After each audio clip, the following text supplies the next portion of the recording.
কেউ বুঝিতে পারে না রে আমার আল্লাহ পাকের খেলা, কেউ বুঝিতে পারে না রে আমার মাওলা পাকের খেলা। আর জোর করিয়া বুঝতে গেলে তার গটে মরণ জ্বালা বাবা, জোর করিয়া বুঝতে গেলে তার ঘটে মরণ জ্বালা, কেউ বুঝিতে পারে না রে আমার আল্লাহ পাকের খেলা। জুড়ে বলেন না সুবহানাল্লাহ। বিশর হাফি, নাম কি?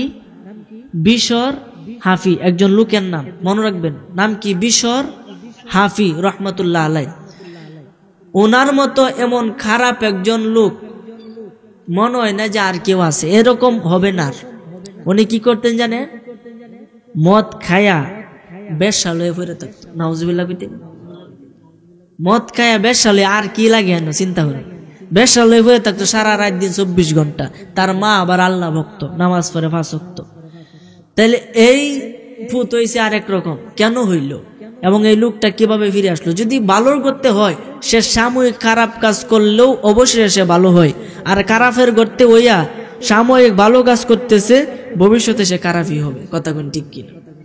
এই জন্য গাছ গুনে ফল, ফল গুনে হয় গুড়া, বাপ গুনে হয় বেড়া। কথা কোন ঠিক কিনা? এই জন্য আমার বাইরা বাবারা বন্ধুরা, বাপ যার ভালো হবে সন্তান তার ছেলে অটোমেটিকলি ভালো হইয়া যাবে, মা যার ভালো হবে তার মেয়ে তার মতোই ভালো হইয়া যাবে। এই জন্য আগে পিতা মাতাকে ভালো হইতে হবে। ওই বিশর হাফি রহমতুল্লাহ আলাই, উনি বেশ্যা লইয়া ফইরা থাকতো। তিনি প্রতিদিন মদের আড্ডার মধ্যে যাইতো। একদিন 2 বন্ধু, সে এবং তার আরেক বন্ধু একসাথে রাস্তা দিয়া হাইটা হাইটা মদের আড্ডাখানায় যাইতেছে। হঠাৎ করে এই বিশর হাফির নজর গেল একটা ড্রেনের মধ্যে, যেখানে ময়লা আবর্জনা ফেলানো হয়। ওইখানে একটা সুন্দর একটা অনেকগুলা কাগজের টুকরা, এখান থেকে একটা কাগজের টুকরা তুলছে, তুললে দেখে আরবি লেখা। সুবহানাল্লাহ। কি লেখা? আরবি লেখা। আরবি লেখাটা দেখতাছে। আরবি লেখা যখন দেখে সে মূর্খ, পড়তে পারে না। এই লেখা লইয়া গেছে বাড়িতে। বন্ধু ডাক দেয়া কই, বন্ধু যাইতে না তো মদ্য শেষ হয়ে যাইব। কো বাবা আজকে যাও, আমি আজকে যাব না। কো কেন? কো এই লেখাটার মধ্যে কি আছে এটা আমার মাকে গিয়ে জিজ্ঞেস করব। বলেন না সুবহানাল্লাহ। দৌড়িয়া গেছে, মাইজ রাস্তা থেকে দৌড়িয়া গেল, গিয়া তার মারে দিল। মা, এই কাগজের টুকটার মধ্যে কি লেখা? মা হাতে নিল আর কান্না শুরু কইরা দিল। কো বাবা রে, এই কাগজের টুকটার মধ্যে এমন একজন মহা অধিপতির নাম লেখা, যে তোমারে বানাইছে। বিসমিল্লাহ লেখা। কি লেখা? বিসমিল্লাহ। আরে বিসমিল্লাহর এত বরকত, বিসমিল্লাহর এত বরকত। সুবহানাল্লাহ। আপনি তো খাবার আগে বিসমিল্লাহ না কোন। অনেক যুবক আছে আগে হাত ধুয়ে খালি খায়ালা। 2 হাত ধোয়া সুন্নত। 2 হাত ধোয়া সর্বোচ্চ মানে সর্বনিম্ন 1 হাঁটু উঠাইয়া, আর যদি ভালোভাবে আদায় করেন তো 2 হাঁটু উঠায় পেটের একটা জাতা দিয়া বৈশা খাবেন এবং শাঙ্কির মধ্যে খাইবেন, অল্প অল্প খাইবেন, 3 আঙ্গুলে খাওয়ার চেষ্টা করবেন। এগুলো সুন্নত, আমরা তো এগুলো মানি না। কথা কেন ঠিক কিনা? নবীজি যে পথ দেখাই গেছে, এবার তো আপনি হাঁটতে পারেন, নিঃসন্দেহে বেহেশতে যাবেন। সুবহানাল্লাহ বলেন না? সত্য ঘটনা, কিতাবের ঘটনা। এই জন্য বাবা, শয়তান আপনার সাথে একদিন নবীজির সাথে এক সাহাবী খাইলো, সে বিসমিল্লাহ বলল না। বিসমিল্লাহ যদি না বলেন তাহলে ওইখান থেকে কিভাবে আসতে চিন্তা করেন। বিসমিল্লাহ যদি আপনি ভুলে যান তাহলে কি বলবেন? ওই সাহাবী ভাত খাইতেছে রাসূলের পাকের সাথে, খাইতেছে সে বিসমিল্লাহ বলতে ভুলে গেছে। রাসূল সাল্লাল্লাহু আলাইহি সাল্লামের চোখে শয়তান গোপন থাকতে পারে না। রাসূল সাল্লাল্লাহু আলাইহি সাল্লাম শয়তান দেখতে পারে। দেখতাছে তার সাথে শয়তান খাইতাছে। শেষে একটা টুকরা বাকি আছে। সুবহানাল্লাহ বলে। একটা বাকি রয়েছে। ওই মুহূর্তে ওই সাহাবীর মনে পড়ে গেল, আমি তো বিসমিল্লাহ বলি নাই, এখন কি করি? সঙ্গে সঙ্গে তিনি বলল, বিসমিল্লাহে আউয়ালাহু ওয়া আখিরা। বলেন না সুবহানাল্লাহ। বিসমিল্লাহে আউয়ালাহু ওয়া আখিরা। সঙ্গে সঙ্গে এটা কইয়া শেষ টুকমাটা খাইছে। নবীজি ডাক দিয়া কয়, তুমি যদি এরা না কই তাতে আজকে সম্পূর্ণ খাওয়ান শয়তানের পেটে গেল হইলে, হেই দো শয়তান কেমনে বমি করতেছে। সুবহানাল্লাহ। তার মানে বিসমিল্লাহ কই যদি আপনি খাইন তাহলে এটা শয়তান খাইতে পারে না। আর যদি বিসমিল্লাহ কইতে আপনি ভুলে যান তাহলে মাইজগানে বলবেন বিসমিল্লাহি আউয়ালাহু ওয়া আখিরা। এতে শয়তান যে খাইছে এটা বমি করে বাইর করে দিব। সুবহানাল্লাহ বলেন না, আর আস্তে কোন সুবহানাল্লাহ। এই জন্য আমার ভাইরা বাবারা বন্ধুরা, এই বিসমিল্লাহর এত পাওয়ার, এত পাওয়ার। আরো অনেক ঘটনা আছে বিসমিল্লাহর, ওই দিকে যাব না, মূল কথাটা বইলা ফেলি। ওই বিশর হাফির মা বলতেছে, বাবা এই কাগজের মধ্যে তোমার প্রতিপালকের নাম লেখা, যে তোমাকে লালন পালন করে, যে তোমারে বানাইছে। বিশর হাফি, আগে নাম ছিল বিশর, পরে হইল হাফি। কেন হইল হাফি চিন্তা করেন বাবা। তখন বলতেছে, হাই রে, আমার প্রভুর নাম, যে আমারে বানাইছে, আমি এত বড় হইছি, সেই প্রভুর নাম ডেইনের মধ্যে থাকে। এটা তো আমি নিজেকে ক্ষমা করতে পারবো না।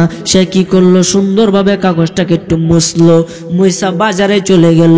বাজারে গিয়া সুন্দর দেখে রেশমের কাপড় কিনলো, সাদা কালারের কাপড় কিনলো। কাপড় কেনার পরে বাড়িতে আইলো, আয়া আল্লাহ পাকের বিসমিল্লাহ নামটাকে, কাগজটাকে সুন্দরভাবে এই কাপড় দিয়ে ঢাকলো। কাপড় দিয়ে ঢাকা এটার মধ্যে মেশকো আম্বর আতর ছিটাই দিল। সুবহানাল্লাহ বলেন। এইভাবে আল্লাহ পাকের নামটাকে সম্মান করতেছে। হাই রে, আমার খোদার নাম দেই না তাকে, এত তো আমি ক্ষমা করতে পারবো না নিজেকে। এটা বলে সে অনেক একটু উষার মাঝে নিয়ে তৈছে, এখানে থাকবে। একটু পরে না, এখানে থাকলে আমার মন মতো হচ্ছে না, আরো উপরে তৈতে হবে। আর একটু উপরে তৈছে, আর একটু উপরে, কিন্তু এক জায়গা তো তার মনের মতো হয় না। শেষে সারা রাত তার মাথার মধ্যে রাখছে, সারা রাত তার মাথার মধ্যে রাখছে, মাথার মধ্যে রাখতেছে, খারুয়ে রয়েছে। খারুয়ে থাকতে থাকতে হঠাৎ করে আল্লাহ রাব্বুল আলামিন তার চোখের মধ্যে একটা ঘুম দিচ্ছে। সে ঘুমায় পড়ছে। ঘুমের করে স্বপ্নে দেখে আল্লাহ আলহামের মাধ্যমে ডাক দেয়া কইতেছে, হে বিশর, হে বিশর, তুমি যে আমার নামটাকে ডেন থেকে কোরাই আইনা সুন্দরভাবে মুচ্চা, রেশমের কাপড় দিয়া ডাইকা, এটার মধ্যে আতর চন্দন এগুলা লাগাইয়া সুন্দরভাবে ঘ্রাণময় কইরা তোমার মাথার মধ্যে এত সম্মান দিছ, সারা রাত্র খাড়ায় রইছ আমার নামটাকে লইয়া, এর উসিলায় আমি তোমার জীবনের গুনাহ খাতা ক্ষমা করে দিয়ে তোমাকে আমার ওলির কাতারে তোমার নামটা লিখে দিলাম। বিশর হাফি ঘুম থেকে সজাগ হইয়া গেল। এই সময় তাকায় দেখে তার পায়ে কোনো জুতা নাই।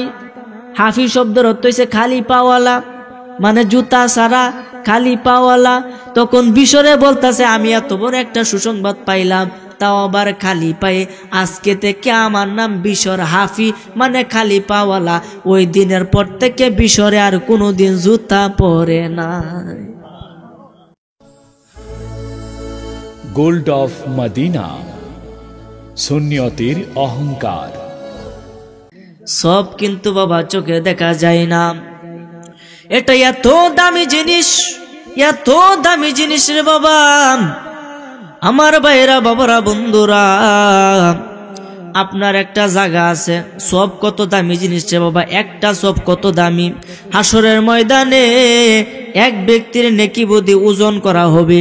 এটা কোরআনের ঘটনা রে বাবা, একটু মনোযোগ দিয়ে শুনেন। এই কথা কইনা যাই না বাবা। হাসরের ময়দানে এক ব্যক্তির নেকি বুদ্ধি ওজন দেওয়া হবে। ওজন দেওয়ার পরে দেখা যাবে তার গুনাহ থেকে, তার নেকের থেকে গুনাহ একটা বেশি।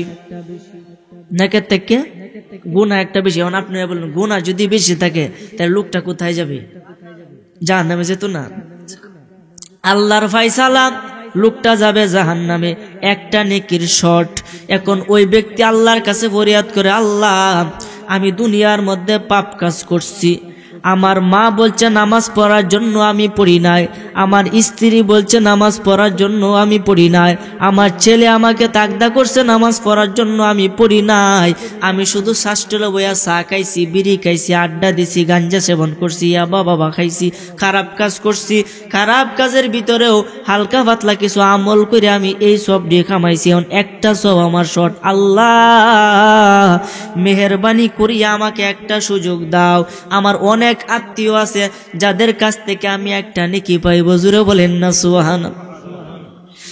এই কথা যখন বলছে, আমার আল্লাহ ডাক দিয়া কয়, বান্দারে দুনিয়ার মধ্যে অনেক সুযোগ ছিল, একবার সুবহানাল্লাহ বললে আসমান জমিন পুরাটাই সব দিয়ে ভরে যাইতো, একবার আলহামদুলিল্লাহ বললে এইভাবে পুরাটাই সব দিয়ে ভরে যাইতো। লা ইলাহা ইল্লাল্লাহ কালমা বললে এটা এই পৃথিবী এবং আসমান জমিন যা কিছু আছে সব কিছু এক পাল্লায় রাখা হলে লা ইলাহা ইল্লাল্লাহর কালমা যদি আরেক পাল্লায় রাখা হয় তাহলে লা ইলাহা ইল্লাল্লাহর পাল্লা ভারী হইয়া যাবে।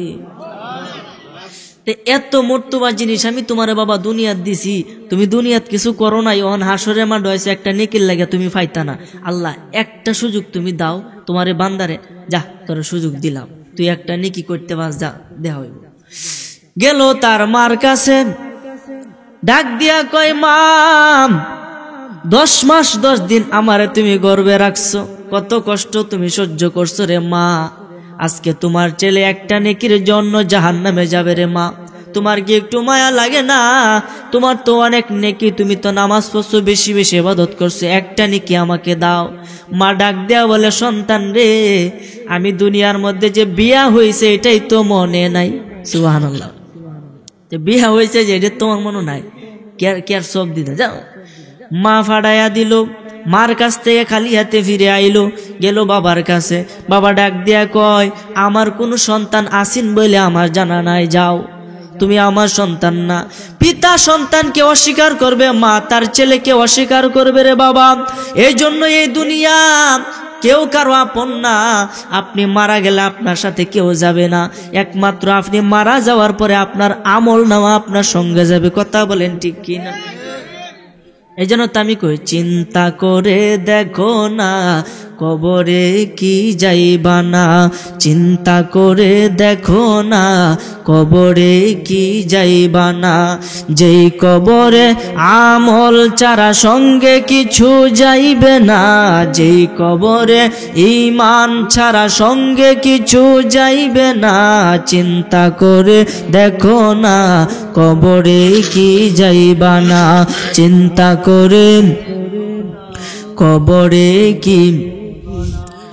এই দুনিয়ার সবই পর, কবর তোমার আসল ঘর, এই দুনিয়ার সবই পর, কবর তোমার আসল ঘর, কেমনে সে থাই তাকিবি পড়ে শুধুই মাটির বিছানা, ওরে কেমনে সে থাই থাকিবি পড়ে শুধুই মাটির বিছানা, চিন্তা করে দেখো না কবরে কি যাইবা না, চিন্তা করে দেখো না কবরে কি। ওই কবরে যেতে হবে কি হবে না? বাবা খুব মনোযোগ দেন, খুব মনোযোগ দেন, আশেপাশে কথা বললে ওয়াজ পড়া যাবে না, খুব ঠান্ডা মেজাজে ওয়াজ পড়তে হবে, নাইলে আপনারা বুঝবেন না। ওই ব্যক্তি পিতার কাছ থেকে আইলো, মাতার কাছ থেকে আইলো, কেউ তাকে সব দিল না, অবশেষে যাবে তার ছেলের কাছে, ছেলেও বলবে না আমার কোনো বাবা নাই, যাবে তার স্ত্রীর কাছে, কেউ নাই কেউ নাই কেউ নাই, কোনো কিছু নাই, সব দেওয়ার মতো কোনো মানুষ নাই। শেষে মন খারাপ করে যখন চলে আসতেছে, আল্লাহর কথাই সত্যি হয়ে গেল, হাসরের ময়দানে সব পাওয়ার কোনো আশা করা যায় না। এই জন্য যখন মন খারাপ করে রাস্তা দেয়টা যাইতেছে, গিয়া দেখে আরেক বেড়া বৈশা বৈশা কান্দতেছে, গিয়া বলতেছে ভাই তুমি কেন কান্নাকাটি করো? কো ভাই রে দুঃখের কথা কি কইয়াম, তুমি কেরে কান্দো এটা কও। আর দুঃখের কথা কি কইয়াম, একটা নেকের শট একটা লাগিয়ে ঘুরতেছি, কেউ তো আমারে দিল না। ওই ব্যক্তি ডাক দিয়ে কয় ভাই আমার তো এই সমস্যা। তোমার কি সমস্যা? আমি জীবনে ভালো কাম করছি বললে আমার মনে নাই, আমার একটা মাত্র নেকি। সুবহানাল্লাহ, কয়টা নেকি? একটা। তা আমার একটা নেকি, আর আমি দুনিয়া তো ভালো কাজ করি নাই, সব আমার পাপ। একটা যদি আমার তাহাতেও জাহান্নামও, না থাকলেও জাহান্নামও। ভাই কি আরাম তোমার জন্য বিপদ, এই একটা তোমার দিলাম। সুবহানাল্লাহ, এই এক নেকি তোমার দিয়ে দিলাম, যাও তুমি বেহেশতে যাও। এক নেকি পাইয়া এই ব্যক্তির কথা গেল ভুলিয়া, দৌড়িয়া গেল আল্লাহর কাছে। আল্লাহ নেকি তো ভাইয়ালছি কো কেলা দিছে, তোমার আত্মীয় রানী কন্যা, কোনো আত্মীয় আমার চিনে না। শেষে অনাত্মীয় যে আমাকে চিনে না, ওই ব্যক্তি আমাকে একটা সব দিল। আমার আল্লাহ ডাক দিয়া কয় বান্দারে, যে ব্যক্তি তোরে সব দিছে তুইও বেহেশতে যা, সাথে হেডেরেও লইয়া যা। আর আসতে কোন সুবহানাল্লাহ। আল্লাহ কারে কোন ছেলে মাফ করে কোন যা, আরে কোন জানে একবার আপনার সারা জীবন কিতাব লিখছে, যে আগে কিন্তু দোয়াত কলম দিয়ে লিখতো, আপনারা জানেন যারা মুরব্বী, দোয়াত কলম কালি ডুবায়া ফুচা ফালায়া কিন্তু লিখতো। এই বেটা কি করছে, জীবনের যত কামাই আছে সব কামাই শুধুমাত্র এই কিতাব লেখা, এছাড়া আর কোনো বেটার কোনো পুণ্য নাই। যখন কিতাব লেখছে তার আশা যে এই কিতাবের উসিলায় আল্লাহ আমাকে মাফ করে দিবে, আমার তো আর কোনো পুঁজি নাই। দেখেন আল্লাহ কোনটার উসিলায় মাফ করে, একটু চিন্তা করুন রে বাবা। এই কিতাব লেখছে, অসংখ্য কিতাব, লাইব্রেরি বইরেলছে কিতাব লেখিয়া। হঠাৎ করে একদিন রাত্রে স্বপ্ন দেখে কিয়ামত হইয়া গেছে। স্বপ্ন দেখে কি দেখে, আচ্ছা কিয়ামত যে হচ্ছে, বেটা হিসাব দেওয়া লাগতো না, বেটা ডাক সিরিয়ালে তার নাম আইছে, হ্যাঁ গেছে, ইয়া কইতাছে তুমি কি আনছো, তোমার জীবনে কি আছে দেও, প্রমাণ দাও, আমল নামা দেও, তুমি কি করছো হিসাব দেও। কিয়ামতের আগে জান্নাতে যাবার আগে 5টা প্রশ্ন করব। এর মাঝে প্রথম প্রশ্ন, তোমার জীবনটা কোন খাতে ব্যয় করছো, যৌবনটা কোনো কাটাইছো, তোমার যে টাকা দিছি কোন খাতে ব্যয় করছো। এভাবে 5টা প্রশ্ন আপনাকে করা হবে। যতক্ষণ পর্যন্ত আমি পৃথিবীর সমস্ত মানুষ 5টা প্রশ্নের উত্তর দিতে না পারবে, খোদা কি কসম, ওই ব্যক্তি জান্নাতেও যাবে না, জাহান্নামেও যাবে না। 5টা প্রশ্নের উত্তর দিয়ে যেতে হবে। যদি হিসাব দিতে পারেন বেহেশতি, হিসাব না দিলে ফি নারি জাহান্নামা খালিদিনা ফিহা, যাও তোমার লাগে জাহান্নাম বরাদ্দ। এই জন্য যুবক ভাই, তোমার পায়ে ধরে বলি, পাপ কাজ থেকে বিরত থাকো। কেননা আমার আল্লাহ বলছে, তুমি যতই গোপনে পাপ কাম করো, আমি আল্লাহ সচক্ষে, আমি আল্লাহর কুদরতি চোখে এটা উপলব্ধি করে আমি দেখি, এবং 2 কান্দে 2 ফেরেশতা দ্বারা এটা লেখা এবং ভিডিও করি, সাথে আমার নবীজিরও সাক্ষী হিসাবে দুনিয়াত পাঠায়া দিছি। 5টা সাক্ষী হয়ে যাও। এই জন্য বাবা পাপ কাজ করা যাবে না। ওই ব্যক্তি এত কিতাব লেখার পরে হাসরের ময়দান যেদিন কায়েম হয়ে গেছে, স্বপ্ন থেকে দেখে, তার নাম হইল, ডাক দিয়া কই, বাবা তুমি কি কি আনছো আমাকে একটু দাও, তোমার আমল নামাটা একটু দেও। ডাক দিয়া কই, আল্লাহ আমার আমল নামার মধ্যে শুধু কিতাব লিখছে, আর তো কোনো আমল আবার নাই। তুমি যদি মেহেরবানি করে কিতাবগুলা গ্রহণ করো, কিতাবের উসিলায় আমারে মাফ করো, তাইলে আমার জীবন ধন্য হয়ে যাবে। আমার আল্লাহ ডাক দিয়া কই, বান্দা তুমি যে কিতাব লেখছো আমার তো একটাও পছন্দ হইছে না। এখন আপনারাই বলেন, এত কিতাব লিখছে, এত পরিশ্রম করে বেটা, এখন বেটা পছন্দ হয়েছে না আল্লাহ। আচ্ছা বেটা কি জান্নাতি না জাহান্নামী? জাহান্নামী। তখন বেটা কানতেছে, যখন কানতেছে আল্লাহ ডাক দেয়া কই, বান্দা যাও, তোমাকে একটা শর্তে আমি মাফ করতাম পারি। যে কি শর্ত আল্লাহ, কি কারণে তুমি মাফ করবা? তুমি যখন দৈত কলম দিয়ে লেখতা, লেখার পরে একটু সামান্য কালি এই দৈত কলমের মধ্যে বাইজা ছিল, তখন একটা মাসি আয়সা এই কালির মধ্যে বসছিল। এই মাসি আয়সা যখন বসছে, মাসিটা কালি খাইতেছিল, আর তুমি বলছিলা না মাসিটা সামান্য কালি খায়া তার তৃপ্তিটা মিটায়া লাগ। এই যে একটা ভালো মনোভাব তুমি ভিতরে পয়দা করছো, ওই ক্ষুধার্ত মাসিটাকে সামান্য 1 ফোঁটা তুমি দৈত কলমের কালি খাওয়াইছো।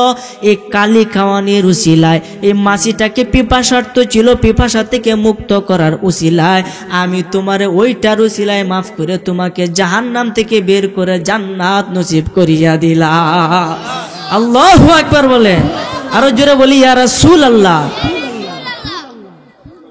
হ্যাঁ কি বুঝলেন? কোনটা তো কোনটা দিয়েছে? হ্যাঁ, এটা হচ্ছে আল্লাহর খেলা। এই কারণে তো কেউ বুঝিতে পারে না রে আমার আল্লাহ পাকের খেলা, কেউ বুঝিতে পারে না রে আমার মাওলা পাকের খেলা। আর জোর করিয়া বুঝতে গেলে তার গটে মরণ জ্বালা। বাবা জোর করিয়া বুঝতে গেলে তার ঘটে মরণ জ্বালা, কেউ বুঝিতে পারে না রে আমার আল্লাহ পাকের খেলা। জোরে বলেন না সুবহানাল্লাহ। এই কারণে সে আল্লাহর যদি আপনি একটু মন প্রাণ দিয়ে ডাকুন, তাহলে আল্লাহ কি আপনার ডাকে সাড়া দিত না? আরে আল্লাহ তো মহান। আল্লাহ বলছে ফাযকুরুনি আযকুরুকুম, তোমরা আমার নামে জিকির করো, তোমাদের বিপদের সময় আমি আল্লাহ তোমাদের জিকির করব। সুবহানাল্লাহ বলেন। জিকির মানে স্মরণ। আপনি আল্লাহ পাকে স্মরণ করবেন, আপনার বিপদের সময় আল্লাহ আপনারা স্মরণ করব। এই জন্য কি সে আল্লাহকে ডাকার দরকার আছে নি রে বাবা? যদি তাকে তাহলে আসুন একটু আল্লাহ পাকে জিকির করি। ইসমেজাত আল্লাহ আল্লাহ আল্লাহ আল্লাহ আল্লাহ।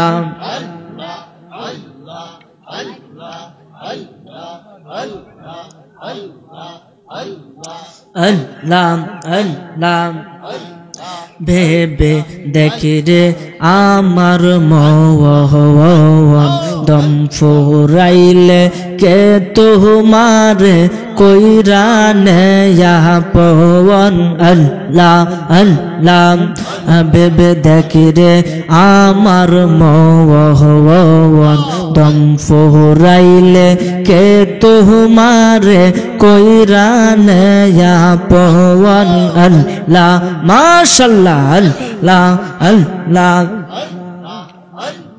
খাঁচার পাখি উইরা গেলে পয়রা থাকবো কাঁচা আয়া এই পারের লোক ওই পারে তোরে বানাই দিব বাসা মাশাআল্লাহ অন্ধকার বহরে তোমার ইমান ছাড়া নায়া পবন অন্ধকার বহরে তোমার নবী ছাড়া নায়া পবন দম ফুরাইলে কে হবে রে তোর কবরে রা পবন আল্লাহ আল্লাহ দম ফুরাইলে কে তোমারে কইরা নেয়া পবন আল্লাহ আল্লাহ আল্লাহ আল্লাহ আল্লাহ আল্লাহ নবী নবী বইলা খলিলের ঘুমাসে না নয়নে আমাকে বলিবা গো নবীজিকে মোহনে ইয়া মাশাআল্লাহ আল্লাহ আল্লাহ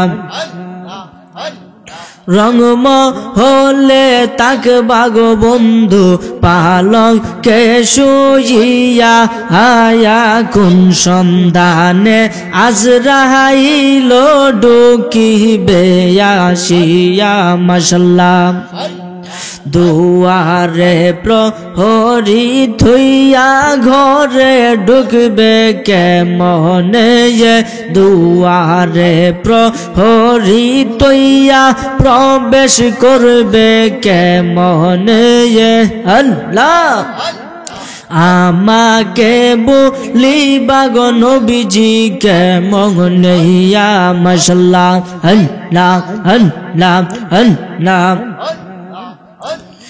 আহারে দয়ালো নবী হইও নানি দয়া আয়া কাঙ্গাল বেশে ডাকতে ইয়াসি নাই কি দয়া মায়া মাশাআল্লাহ আল্লাহ আল্লাহ আল্লাহ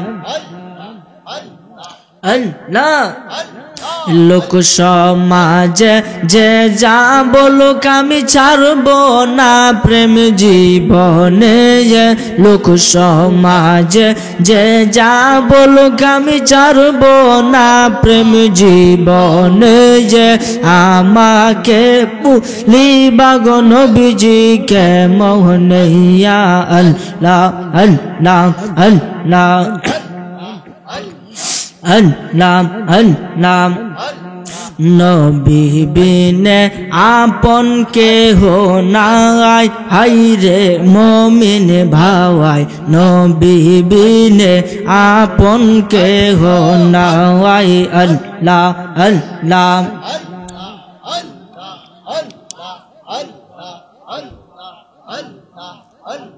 ইয়া হাবলি উম্মতি কান্দে নবী দরদি উম্মত ছাড়া নবী কিছুই বুঝে না আল্লাহুম্মা সাল্লাল্লাহু রহমাতাল লিল আলামিন শাফিয়াল মুজনাবিন কান্দে নবী উম্মতের মায়ায় হায়রে মুমিন ভাওয়ায় নবী বিনে আপন কেহ নাই মাশাআল্লাহ লা ইলাহা ইল্লাল্লাহু মুহাম্মাদুর রাসূলুল্লাহ সাল্লাল্লাহু আলাইহি সকলে বলে আলহামদুলিল্লাহ। আজকে রহিমপুর হযরত ইমাম হাসান এবং ইমাম হুসাইন রাদিয়াল্লাহু তাআলা আনহুমা যুব সংগঠনের উদ্যোগে পবিত্র ঈদে মিলাদুন্নবী সাল্লাল্লাহু আলাইহি ওয়াসাল্লাম উপলক্ষে এবং সকল কবরবাসীদের রুহের মাগফিরাত কামনায় চতুর্থ বার্ষিকী ওয়াজ ও দুয়ার মাহফিল তারিখ 11 জানুয়ারি রোজ শনিবার 2025, স্থান রহিমপুর বড়বাড়ি কাদির জঙ্গল করিমগঞ্জ কিশোরগঞ্জ। আজকের বরকতপূর্ণ নুরানি মাহফিলের সম্মানিত সভাপতি যিনি শুভ আগমন করেছেন জনাব মোহাম্মদ মেনমিয়া সাহেব, রহিমপুর সাহেব বাড়ি, সহসভাপতি জনাব মোহাম্মদ হাশেম সাহেব, রহিমপুর বড়বাড়ি। এবং আজকের মাহফিলে ইতিমধ্যে আপনাদের মাঝে যিনি উপস্থিত হয়েছেন, আজকের মাহফিলের প্রধান মেহমান, প্রধান আকর্ষণ, প্রধান অতিথি, বিশিষ্ট ইসলামী চিন্তাবিদ, আহলে সুন্নাত ওয়াল জামাতের উজ্জ্বল নক্ষত্র, সারা বাংলার আলোড়ন সৃষ্টিকারী, সুমধুর কণ্ঠের অধিকারী, পীরজাদা হজরত মাওলানা মোহাম্মদ সোহরাব হোসেন জালালি সাহেব, পীর সাহেব জালালিয়া দরবার শরীফ, লাকসাম, কুমিল্লা। বারাকাল্লাহু ফি হায়াতিহি, উচ্চ আওয়াজে বলেন আমিন। আজকের মাহফিলে যিনি বিশেষ মেহমান হযরতুল আল্লামা হযরত মাওলানা মোহাম্মদ আল আমিন সিদ্দিকী সাহেব, খাদেম সিদ্দিকিয়া দরবার শরীফ পূর্ব পাটদা। বিশেষ বক্তা হযরত মাওলানা হেদায়েতুল্লাহ রহমানী সাহেব, ইমাম ও খতিব, কান্দাল জামিয়া মসজিদ। উপস্থিত আমন্ত্রিত উলামায়ে কেরাম হযরত মাওলানা নজরুল ইসলাম সাহেব, ইমাম ও খতিব, রহিমপুর জামিয়া মসজিদ। হযরত মাওলানা উমর ফারুক সাহেব, ইমাম ও খতিব, বাঁশকাউনিয়া জামিয়া মসজিদ। উপস্থিত আছেন হযরত মাওলানা মোহাম্মদ হাবিবুর রহমান চিশতি, ইমাম ও খতিব, দেওয়ানগঞ্জ বাজার জামিয়া মসজিদ। আজকের মাহফিলে বিশেষ আকর্ষণ হাফেজ মোহাম্মদ জয়নাল আবেদিন সাহেব, এবং যিনি মাহফিলকে পরিচালনা করতেছেন আমার অত্যন্ত শ্রদ্ধাভাজন হযরতুল আল্লামা হযরত মাওলানা মোহাম্মদ গাজী নুরুল ইসলাম আশিকি সাহেব, খতিব, বাইতুল আমান জামিয়া মসজিদ পিটুয়া। উপস্থিত আমার ডান পাশে আমার আব্বাজান হযরত মাওলানা আব্দুল বারিক সাহেব, এবং স্টেজে আরো গণ্যমান্য আলেমে দ্বীন। আমার সামনে উপস্থিত আছেন আমার বাবার সমতুল্য মুরব্বী বাবাজিরা, সমবয়সী বন্ধুরা, যুবক ভাইয়েরা, পর্দার আড়াল থেকে ওয়াজ শুনতেছেন আমার পর্দা নিশিন মা ও বোনেরা। প্রত্যেকের খেদমতে আমি গুনাহগারের আবারও অন্তরের অন্তঃস্থল থেকে সালাম, আসসালামু আলাইকুম ওয়া রাহমাতুল্লাহি ওয়া বারাকাতুহু। আমি শুরুতে আপনাদের সামনে একটি আয়াতে কারিমা তেলাওয়াত করেছি। আমার আল্লাহ বলেছেন ওয়াকানাল্লাহু গফুরুর রহিমা, যে আমি আল্লাহ অত্যন্ত দয়াশীল, পরম করুণাময়, অসীম দয়ালু। এটা আল্লাহ বলেছেন। এখন আপনি আমি আসি ফাপ কামের মধ্যে ডুইবা আসি না আমরা সবাই ইনশাল্লাহ ফাপ কামে আসি। এমন কোন একজন আল্লাহর ওলি আছে হাত তুলে দেয় আনছে যে আমার কোনো গুনাহ নাই? আছেন কেউ নাই, সকলেই গুনাহগার। তার মানে আমার আল্লাহ বলছে আমি অত্যন্ত ক্ষমাশীল, আমার কাছে তুমি তওবা করে ফিরে আসো। তোমার পাহাড় পরিমাণ গুনাহ থাকলেও আমি আল্লাহর কাছে যদি একবার বলতে পারো, আমি আল্লাহ তোমাকে সমস্ত গুনাহ ক্ষমা করে দিয়ে তোমাকে নিষ্পাপ বানায় দিও। বলেন না সুবহান। এই জন্য আমার ভাইয়েরা, বাবারা, বন্ধুরা খুব মনোযোগ দেন। আমি আলোচনার ভিতরে প্রবেশ করব রে বাবা।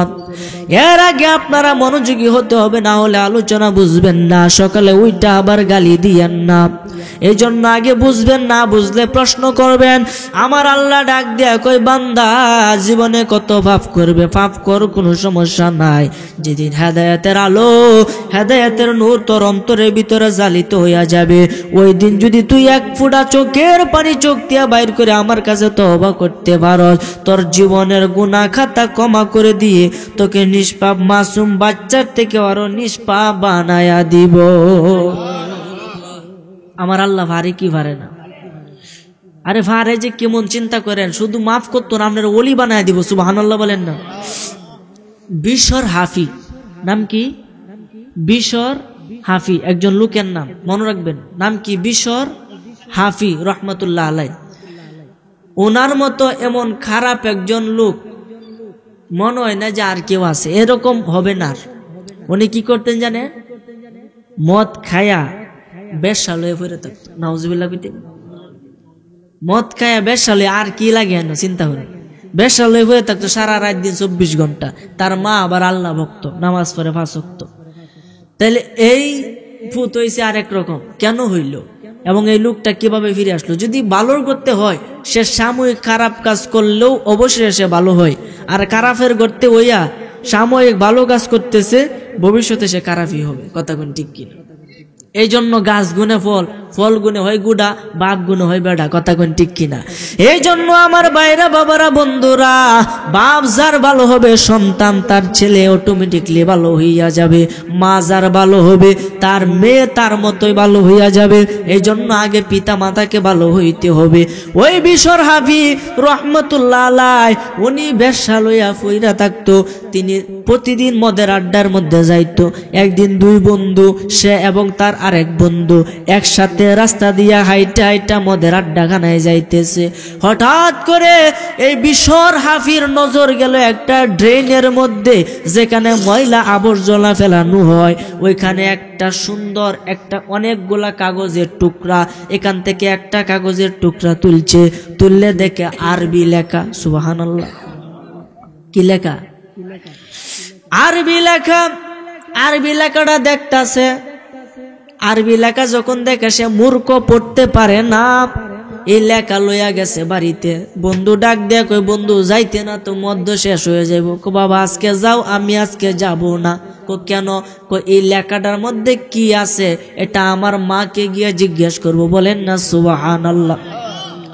দৌড়িয়া গেছে, মাইজ রাস্তা থেকে দৌড়িয়া গেল, গিয়া তার মারে দিল, মা এই কাগজের টুকটার মধ্যে কি লেখা? মা হাতে নিল আর কান্না শুরু কইরা দিল। কো বাবা রে, এই কাগজের টুকটার মধ্যে এমন একজন মহা অধিপতির নাম লেখা, যে তোমারে বানাইছে। বিসমিল্লাহ লেখা। কি লেখা? বিসমিল্লাহ। আরে বিসমিল্লাহর এত বরকত, বিসমিল্লাহর এত বরকত। সুবহানাল্লাহ। আপনি তো খাবার আগে বিসমিল্লাহ না কোন। অনেক যুবক আছে আগে হাত ধুয়ে খালি খায়ালা। 2 হাত ধোয়া সুন্নত। 2 হাত ধোয়া সর্বোচ্চ মানে সর্বনিম্ন 1 হাঁটু উঠাইয়া, আর যদি ভালোভাবে আদায় করেন তো 2 হাঁটু উঠায় পেটের একটা জাতা দিয়া বৈশা খাবেন এবং শাঙ্কির মধ্যে খাইবেন, অল্প অল্প খাইবেন, 3 আঙ্গুলে খাওয়ার চেষ্টা করবেন। এগুলো সুন্নত, আমরা তো এগুলো মানি না। কথা কেন ঠিক কিনা? নবীজি যে বা পথ দেখা গেছে, এবার তো আপনি হাঁটতে পারেন, নিঃসন্দেহে বেহেশতে যাবেন। সুবহানাল্লাহ বলেন না? তখন বলতেছে বিসমিল্লাহ। এই জন্য খাবারের আগে বলতে হয় বাবা বিসমিল্লাহ। যদি না বলেন, নবীজি বলেছেন সেই ব্যক্তি ভাত খানা, শয়তান সে খাবার টাকা। নাউজুবিল্লাহ বলেন। একবার 2 শয়তান দেখা হয়েছে, কইলতাম নি ঘটনাটা মনে হয়েছে, কইলতাম 2 শয়তান দেখা হয়েছে। এক শয়তান আপনার একটু মোটা, আর এক শয়তান হচ্ছে চিকন। মোটা এবং চিকন আসলে 2 জন ভাই দেয়া হয়েছে, একসাথে আইসে। কইতাছে কি গো ভাই, এই কি অবস্থা তোমার, এত মোটা কিভাবে হইলা? কবা আর কইও না, এক বলদের সাথে থাকি, এই বলদে খাওয়ার আগে কোনো বিসমিল্লাহ টিসমিল্লাহ কয় না। তখন জন কয় না আমি এটা ফেটো যা আমার, এই কারণে আমি মুড হয়েছি। আর কতে তুমি চিকন কেরে? কবাই কি কইয়াম, এই দশা আমারও। আমি তাহি এক ভালো মানুষের কাছে, সে গড় ডুহার সময় কো বিসমিল্লাহ, বাইরের সময় কো বিসমিল্লাহ, ভালো কাজের আগে সব কাজের আগে কো বিসমিল্লাহ। আর এই বিসমিল্লাহটা শুনলে আমার শরীরে মধ্যে আগুন জ্বলে, আমি তার কাছ থেকে দূরে চলে যাই। তখন সেই ব্যক্তি যে খা, তার পেট হয়ে যায়, আমার পেটও যায় না। না খাইতে খাইতে আমি চিকন হয়েছি। কি বুঝলেন? সত্য ঘটনা, কিতাবের ঘটনা। এই জন্য বাবা, শয়তান আপনার সাথে, একদিন নবীজির সাথে এক সাহাবী খাইলো, সে বিসমিল্লাহ বলল না। বিসমিল্লাহ যদি না বলেন তাহলে ওইখান থেকে কিভাবে আসতে চিন্তা করেন। বিসমিল্লাহ যদি আপনি ভুলে যান তাহলে কি বলবেন? ওই সাহাবী ভাত খাইতেছে রাসূল পাকের সাথে, খাইতেছে সে বিসমিল্লাহ বলতে ভুলে গেছে। রাসূল সাল্লাল্লাহু আলাইহি সাল্লামের চোখে শয়তান গোপন থাকতে পারে না। রাসূল সাল্লাল্লাহু আলাইহি সাল্লাম শয়তান দেখতে পারে, দেখতাছে তার সাথে শয়তান খাইতাছে। শেষে একটা টুকরা বাকি আছে। সুবহানাল্লাহ বলেন। একটা বাকি রয়েছে। ওই মুহূর্তে ওই সাহাবীর মনে পড়ে গেল, আমি তো বিসমিল্লাহ বলি নাই, এখন কি করি? সঙ্গে সঙ্গে তিনি বলল বিসমিল্লাহে আউয়ালাহু ওয়া আখিরা। বলেন না সুবহানাল্লাহ। বিসমিল্লাহে আউয়ালাহু ওয়া আখিরা। সঙ্গে সঙ্গে এটা কইয়া শেষ টুকমাটা খাইছে। নবীজি ডাক দিয়া কয়, তুমি যদি এরা না কই তাতে আজকে সম্পূর্ণ খাওয়ান শয়তানের পেটে গেলে হইলে, হেই দো শয়তান কেমনে বমি করতেছে। সুবহানাল্লাহ। তার মানে বিসমিল্লাহ কই যদি আপনি কাইন তাহলে এটা শয়তান খাইতে পারে না। আর যদি বিসমিল্লাহ কইতে আপনি ভুলে যান তাহলে মাইজগানে বলবেন বিসমিল্লাহি আউয়ালাহু ওয়া আখিরু, এতে শয়তান যে দেখাইছে হেডে বমি করে বাইর করে দিব। সুবহানাল্লাহ বলেন না, আর আজ থেকে সুবহানাল্লাহ। এই জন্য আমার ভাইরা বাবারা বন্ধুরা, এই বিসমিল্লাহর এত পাওয়ার, এত পাওয়ার। আরো অনেক ঘটনা আছে বিসমিল্লাহর, ওই দিকে যাব না, মূল কথাটা বইলা ফেলি। ওই বিশর হাফির মা বলতেছে, বাবা এই কাগজের মধ্যে তোমার প্রতিপালকের নাম লেখা, যে তোমাকে লালন পালন করে, যে তোমারে বানাইছে। বিশর হাফি, আগে নাম ছিল বিশর, পরে হইল হাফি। কেন হইল হাফি চিন্তা করেন বাবা। তখন বলতেছে, হাই রে, আমার প্রভুর নাম, যে আমারে বানাইছে, আমি এত বড় হইছি, সেই প্রভুর নাম ডেইনের মধ্যে থাকে। এটা তো আমি নিজেকে ক্ষমা করতে পারবো না। সে কি করলো, সুন্দরভাবে কাগজটাকে একটু মুছলো, মুইসা বাজারে চলে গেল। বাজারে গিয়া সুন্দর দেখে রেশমের কাপড় কিনলো, সাদা কালারের কাপড় কিনলো। কাপড় কেনার পরে বাড়িতে আইলো, আয়া আল্লাহ পাকের বিসমিল্লাহ নামটাকে, কাগজটাকে সুন্দরভাবে এই কাপড় দিয়ে ঢাকলো। কাপড় দিয়ে ঢাকা এটার মধ্যে মেশকো আম্বর আতর ছিটাই দিল। সুবহানাল্লাহ বলেন। এইভাবে আল্লাহ পাকের নামটাকে সম্মান করতেছে। হাই রে, আমার খোদার নাম দেই না তাকে, এত তো আমি ক্ষমা করতে পারবো না নিজেকে। এটা বলে সে অনেক একটু উষার মাঝে নিয়ে তৈছে, এখানে থাকবে। একটু পরে না, এখানে থাকলে আমার মন মতো হচ্ছে না, আরো উপরে তৈতে হবে। আর একটু উপরে তৈছে, আর একটু উপরে, কিন্তু এক জায়গা তো তার মনের মতো হয় না। শেষে সারা রাত তার মাথার মধ্যে রাখছে, সারা রাত তার মাথার মধ্যে রাখছে, মাথার মধ্যে রাখতেছে, খারুয়ে রয়েছে। খারুয়ে থাকতে থাকতে হঠাৎ করে আল্লাহ রাব্বুল আলামিন তার চোখের মধ্যে একটা ঘুম দিচ্ছে। সে ঘুমায় পড়ছে। ঘুমের করে স্বপ্নে দেখে আল্লাহ আলহামের মাধ্যমে ডাক দেয়া কইতেছে, হে বিশর, হে বিশর, তুমি যে আমার নামটাকে ডেন থেকে কোরাই আইনা সুন্দরভাবে মুচ্চা রেশমের কাপড় দিয়া ডাইকা এটার মধ্যে আতর চন্দন এগুলা লাগাইয়া সুন্দরভাবে ঘ্রাণময় কইরা তোমার মাথার মধ্যে এত সম্মান দিছ, সারা রাত্র কারায় রইছ আমার নামটাকে লইয়া, এর উসিলায় আমি তোমার জীবনের গুনাহ খাতা ক্ষমা করে দিয়ে তোমাকে আমার ওলির কাতারে তোমার নামটা লিখে দিলাম। বিশর হাফি ঘুম থেকে সজাগ হইয়া গেল। এই সময় তাকায় দেখে তার পায়ে কোনো জুতা নাই। হাফি শব্দের অর্থ হইছে খালি পাওয়ালা, মানে জুতা ছাড়া খালি পাওয়ালা। তখন বিশরে বলতেছে, আমি এত বড় একটা সুসংবাদ পাইলাম, তাও আবার খালি পায়ে। আজকে থেকে আমার নাম বিশর হাফি, মানে খালি পাওয়ালা। ওই দিনের পর থেকে বিশরে আর কোনোদিন জুতা পরে নাই। কেমন আল্লাহর ওলি হইছে। তাহলে এই ব্যক্তি তো খারাপ আছেন, এর থেকে কি আমরা ভালো না? কোনটা কই? অন্তত এর থেকে তো আমরা ভালো আছি, যে পজিশনে আছি। তাহলে আমরা যদি একটু তওবা করি, আল্লাহ কি আমাদের কি ক্ষমা করবে না? এই জন্য বাবা, আল্লাহর সাথে, আল্লাহর কাছে সব সময় নত হয়ে থাকবেন, আল্লাহর কাছে সব সময় নত হয়ে থাকবেন, এবং বেশি বেশি আল্লাহর কাছে তওবা করবেন, আল্লাহর কাছে দোয়া করবেন যাতে আল্লাহ আপনার জীবনের সমস্ত গুনাহ খাতা ক্ষমা করে দেয়। পারবেন না ইনশাল্লাহ? ইনশাল্লাহ পারবেন। কেননা ওই হাবিবে আজমের মতো এমন সুদখোরের যদি আল্লাহ ভালো করতে পারে, মাফ করতে পারে, তাহলে হ্যাঁ থেকে তো আমরা অনেক ভালো। হাবিবে আজম কি করলো? এই হাবিবে আজম যে কাজটা করছে, এটা শুনলে আপনারা বলবেন যে না, এটা ভালাই করছে। সুদের ব্যবসা করতো। আচ্ছা, সুদের ব্যবসা হলে কি বেহেশতে যেতে পারবো?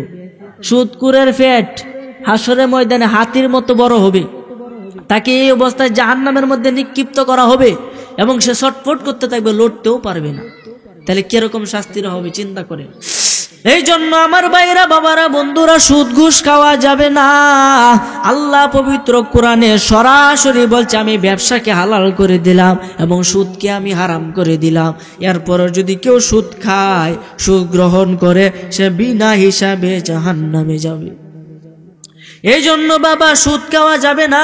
ওই হাবিবে আজম 1 নাম্বার সুদের ব্যবসা করত, 1 নাম্বার ব্যবসায়ীর কাতারে ছিল। আগে তো এত সুদখোর ছিল না, এখন তো ঘরে ঘরে সুদখোর আছে না নাই? কথা কন্যার হক কথা কইতে ডরাই নাকি? তা কোনটা কই হক লাইছে, হক কথা কইতে ডরাই নাকি? আরে আল হাক্কু মুররুন, হক কথা তিতা লাগবই। কথা কোন ঠিক কিনা? আরে কথা কোন না রে, হক কথা দিতে লাগবো। এখন অধিকাংশ মসজিদের মধ্যে দেখা যায় সভাপতিতে সুদখোর। হাই রে আল্লাহ, মসজিদ আল্লাহর ঘর, আল মসজিদু বাইতুল্লাহ, মসজিদ আল্লাহর ঘর, ওইখানে চলে বেআইনি কাজ। হ্যাঁ, কিভাবে হবে বলেন? আল্লাহ তাদেরকে হেদায়েত দান করুক, বলেন আমিন। আমাদেরকে আল্লাহ পাঠাইছে, আল্লাহ আমাদেরকে এই পথে নিছে যে হক কথা তুমি বলে যাবা, কেউ মানলে মানুক, না মানলে নাই, এতে তোমার কিছু করার নাই, তুমি শুধু বলেই যাবা, বলেন না সুবহানাল্লাহ। এই জন্য আমার ভাইরা, বাবারা, বন্ধুরা, ওই হাবিবে আজম সুদের ব্যবসা করত, আর ওই যুগের কিছু ভালো ভালো মানুষ ছিল যেটা এই সুদের ব্যবসাটাকে তারা গ্রহণ করতো না, তারা খারাপ নজরে দেখতো। একদিন কিছু রাখাল, কিছু গরু, কিছু ছাগল মাঠের মধ্যে চড়াইতেছে, এমন সময় হাবিবে আজম রাস্তা দিয়ে হাইটা যাইতেছে। ছাগল গরু রাখে যে এর কি খুব দামি মানুষ? কোনটা কোন? যে গরু ভালে রাখালে কি খুব দামি? দামি নাই। হাবিবে আজম এত দামি, এত টিয়া সম্পদ, সে যখন রাস্তা দিয়ে আইতে আইতেছে, এ রাখাল্লা কইতাছে এই তাড়াতাড়ি দৌড় দেব। কেরে? হাবিবে আজম হইতেছে, তার শরীরের বাতাস যদি আমরা শরীর লাগে, আমরা শরীর নাফাক হয়ে যাবো, বলে না নাউজুবিল্লাহ। আচ্ছা কোনছে উনি একজনের সরাসরি এবার শরম দে, আর কি মাথা থাকবো? এই হাবিবে আজম কই আমি এত বড় একটা সম্পদশালী লোক, আমার একটা রাখালেও সম্মান দেয় না, তার মানে এই সম্পদ আমার কোনো কাজে আসবে না। সে তওবা করার জন্য ছটফট করতেছে।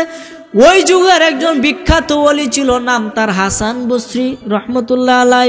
ওই হাসান বসরি যুগে ওই হাবিবে আজম চিন্তা করছে কি করা যায়, এত সুদের ব্যবসা করলাম, এত কিছু করলাম, মানুষ আমার এখন গরু রাখালেও আমার অসম্মান করে, এখন আমি কি করব? তুমি চিন্তা করতে করতে একজন বইলা দিয়েছে, যাও গিয়া দেখো হাসান বসরি নামে একজন বড় আল্লাহর ওলি আছে, তার কাছে গিয়া মুরিদ হও এবং তুমি তওবা করো। ওই হাবিবে আজম দৌড়িয়া গেছে ওই আল্লাহর ওলির কাছে, গিয়া বলতেছে, হুজুর আমার বেয়াদবি, আমাকে ক্ষমা করবেন, একটা রাস্তা আমাকে বলে দেন। যে কি রাস্তা? যে আমি তো সুদের ব্যবসা করতে করতে আজকে এই পর্যন্ত হয়েছি, আমার জন্য ক্ষমার কোনো ব্যবস্থা আছে কি নাই? চিন্তা করেন, এত বড় সুদখোর বলতে আমার জন্য ক্ষমার ব্যবস্থা আছে কিনা? এই জন্য আল্লাহ যাকে হেদায়েত করে বাবা, পৃথিবীর কোনো মানুষ তাকে আর ঠকাইতে পারে না। হেদায়েত নিজের কাছে, আমার কাছে না, আপনার কাছে না। একটা বছর পরে কমিটিরা এই যে মাহফিলটা দিল, আর এক বছর পরে আবার আসবে।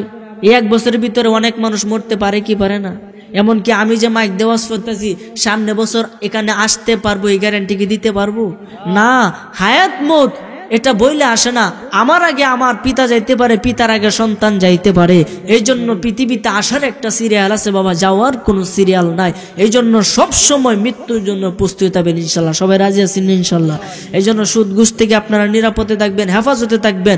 যদি কেউ সুদ ঘুষ খাইতে কো, বর্তমানে কিন্তু কিস্তি চলতেছে, এটা না কইলেও হয় না, এটা কিস্তি চলতেছে। আইরে দেখছে শূন্য আমরা যে কাজগুলা করতেছি, আল্লাহ কিস্তি 10,000 টাকা আপনি লইলেন, আপনি কেন বেস্তি দিতেন? আপনি একটু মাথা ধরেন, আমি কেন দিতাম বেস্তিটা? এই জন্য বাবা কিস্তি তোলা যাবে না, এগুলো সম্পূর্ণরূপে হারাম, হারাম, হারাম, সরাসরি হারাম, এগুলো তোলা যাবে না। যারা তুলেন তওবা করেন, আর তুলবেন না।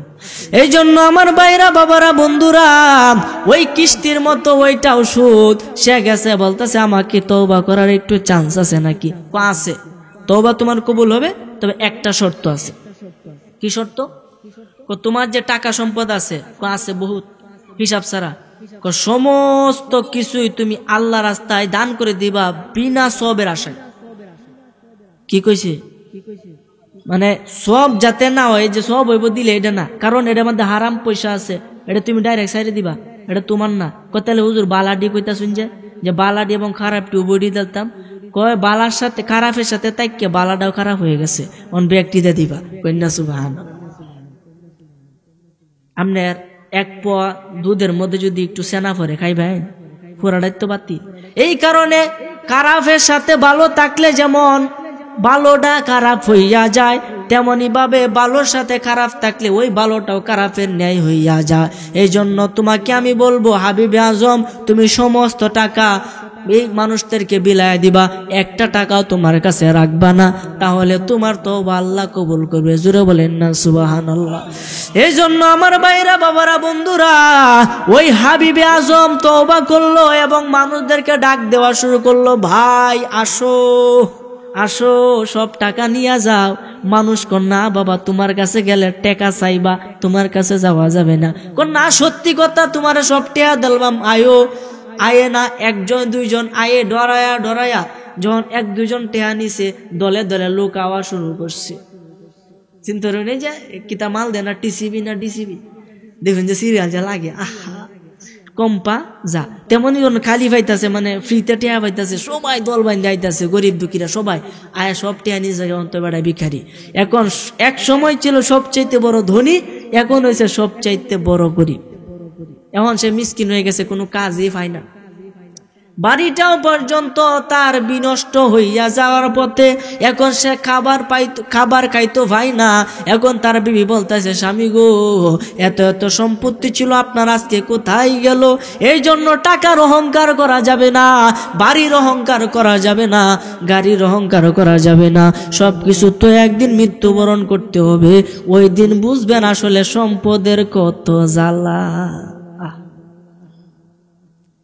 মহিলারা ফিটা মানা দেখছেন? ফিডে মেরা ফিডে চিনুন? হ্যাঁ, এই মেরা ফিডের মধ্যে যদি চুল থাকে, তাহলে যখন ফিডাটা বানা কাঁচা তাহে, তখন টান দিলে কি আয় পড়তো না? আয়া পড়বো তো, এটা সোজা সোজা। আর যদি জোর দিলা তাহলে সিরে আইব। বুঝছেন? আমার ইশারাটা বুঝেন না? তেমনই ভাবে এই দুনিয়ার মধ্যে যে বেশি অট্টালিকা করবে, যে বেশি দালান কোটা করবে, তার মৃত্যুর যন্ত্রণা তত বেশি কষ্ট হবে। যদি দালান কোটা না করে চুলটা টান দিতে যেমন আয়া পড়বো, কোনো কষ্ট হইতো না, শিরতো না, তেমনই ভাবে যদি দালান কোটা করে শক্ত বানা মনডারে পৃথিবীর মধ্যে কইরালা, তাহলে তার প্রাণটা বাড়িতে এমন কষ্ট বসে আসে সিরে আইবে। নাউজুবিল্লাহ কইতেন না?